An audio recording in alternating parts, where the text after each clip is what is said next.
Thursday evening எடுத்த vlog தான் இது. ஸோ எனக்கு கொஞ்சம் ப்ரௌனி ஆர்டர்ஸ் வந்துருந்துச்சு. அதுக்கான திங்ஸ் வாங்க தான் கிளம்பிட்டோம். ஸோ 2 வாண்டுங்களும் வரேன்னு சொன்னனால அவங்களையும் கூட்டிட்டு எப்பயும் நாங்கள் வாங்குற சண்டே பேக்கரி இன்க்ரீடியன்ட்ஸ் இந்த ஷாப்புக்கு தான் வந்திருந்தோம்.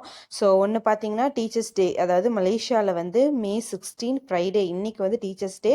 அதுக்காக 1.5 kg ஆர்டர் வந்துருந்துச்சு. அண்ட் ஒரு நலுங்கு ஃபங்க்ஷனுக்காக ஒரு 3 kg வந்துருந்துச்சு. அதுக்காக தான் வாங்க வந்திருந்தோம். இன்றைய காலைல என்ன கட்டுன்னு பார்க்குறீங்களா? மேடம்க்கு ஆக்சிடென்ட் ஆகிடுச்சு. But she is fine now. அங்கே இருக்கவங்களாம் காலுக்கு என்னாச்சுன்னு கேட்டுட்டு இருந்தாங்க. அதுக்கு மேடம் ரிப்ளை பண்ணிட்டு இருந்தாங்க. ஸோ எப்பயும் நான் வாங்குற டாக் காம்பவுண்ட் அன்றைக்கி கிடைக்கல. ஸோ கிடைக்கிறத எடுத்துக்கலாம் அப்படின்னு சொல்லிட்டு எடுத்துட்டு எட்ரேல் கையில் அந்த ரெட் கலர் ட்ராலி கொடுத்துட்டேன். அவனும் நான் போகிற இடத்துக்குலாம் பின்னாடியே எடுத்து வச்சுட்டு இருந்தான். ஓகேன்னு சொல்லிட்டு அப்படியே ப்ரௌனி பாக்ஸும் அதுக்கு அப்புறமேட்டு அதுக்கான போர்டும் வாங்க போனோம். ப்ரௌனி பாக்ஸ் கிடைக்கல. சரி கேக் பாக்ஸே எடுத்துக்கலாம் அப்படின்னு சொல்லிட்டு எடுத்துட்டு பில் போட வந்தாச்சு.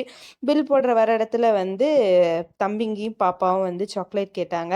நம்ம சின்ன வயசுலாம் வாய்க்குள்ளே போட்டால் வெடிக்கும் இல்லையா? ஸோ அந்த மாதிரி ஓகே அப்படின்னு சொல்லிட்டு ஆளுக்கு ஒன்று ஒன்று வாங்கி கொடுத்துட்டு பில் போட்டுட்டு அங்கேருந்து கிளம்பியாச்சு. ஸோ மேடம்க்கு 2 வாரமாக வீட்டுக்குள்ளேயே இருந்தனால எப்படா என்னை வெளியே விடுவீங்க அப்படின்ற மாதிரி ஓடிட்டும் ஆடிட்டும் இருந்தாங்க. நான் இதில் திங்ஸ்லாம் எடுத்துகிட்டு போகிறேன், கொடுங்க கொடுங்கன்னு அவங்களும் எடுத்துட்டு இதில் என்னை வீடியோ எடுங்கன்னு வேற மேடம் சொல்கிறாங்க. சரி வா அப்படின்னு சொல்லி கூட்டிட்டு அடுத்து எங்கே வந்தோன்னு பார்த்தீங்கன்னா மீன் வாங்கலான் தான் ஃபிஷ் ஷாப்புக்கு வந்திருந்தோம். எங்கள் வீட்டில் இருக்க மீன் தொட்டியில் மீன் விட்டு ரொம்ப நாள் ஆச்சு. சொல்லிக்கிட்டே இருந்தார். ஆனால் வாங்கவே இல்லை. சரி இன்னைக்கு சிரம்பான் 2 போனனால வாங்கிடலாம் அப்படின்னு சொல்லிட்டு கீழே ஃபுல்லாக குளத்துல பெரிய பெரிய மீன்லாம் விட்டுருந்தாங்க. எட்ரியல் வாங்க நீ இதெல்லாம் வீடியோ எடுங்க அப்படின்னு சொல்லிட்டு இருந்தான். அவனுக்காக வீடியோலாம் எடுத்துட்டு மேலே ஆல்ரெடி இவங்க ஃபிஷ் பார்க்க போயிட்டாங்க. அழகழகாக இருந்துச்சு ஒரு ஃபிஷ்ஷும்.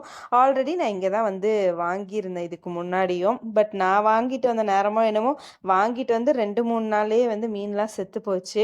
ஜொஹானாவும் நல்லா என்ஜாய் பண்ணி பார்த்துட்டு இருந்தாங்க. ஓகே அப்படின்னு சொல்லிட்டு ஒரு மீன் செலக்ட் பண்ணி அவர்கிட்ட சொல்லி எடுக்கவும் செஞ்சாச்சு. ஆனால் அந்த மீன் நான் இன்னொரு மீன் கேட்டிருந்தேன். அதுவும் இதுவும் ஒட்டுக்கா போட முடியாது அப்படின்னு சொல்லிட்டாரு. சரி ஓகே அப்படின்னு சொல்லிட்டு பிங்க் ஷேடில் ஃபஸ்ட்டு நாங்கள் ஒரு மீன் பார்த்தோம். அந்த மீனே தான் செலக்ட் பண்ணோம். அதிலே 3 டைப்ஸ் இருந்துச்சு. சரி ஏதோ ஒன்று எடுங்க அப்படின்னு சொல்லி எடுத்தாச்சு. பக்கத்துலேயே பார்த்தீங்க அப்படின்னா முயல் குட்டிலாம் அது நிறையா இருந்துச்சு. அந்த இடத்துல நான் போய் பார்க்கவே இல்லை. எப்படியோ என்ட்ரியான அந்த இடத்த பார்த்துட்டு வாங்க வாங்கன்னு என்னை கூட்டிகிட்டு போனால் எங்கடான்னு பார்த்தா முயல் அழகாக க்யூட்டாக நிறைய இருந்துச்சு. அதுக்குள்ளே இங்கேயே அந்த அண்ணன் மீன்லாம் ரெடி பண்ணி வச்சுட்டாங்க. அப்புறம் தான் சொன்னாங்க அக்ரெசிவ் ஃபிஷ்ஷும் ஃப்ரெண்ட்லி ஃபிஷ்ஷும் ஒட்டுக்கா போட முடியாது, ரெண்டையும் சாப்பிட்றோம் அப்படின்னு சொன்னாங்க. ஓகே அப்படின்னு சொல்லிட்டு எங்களுக்கு தேவையானதை மட்டும் வாங்கிக்கிட்டு பில் பே பண்ணிட்டு அங்கேருந்து கிளம்பியாச்சு.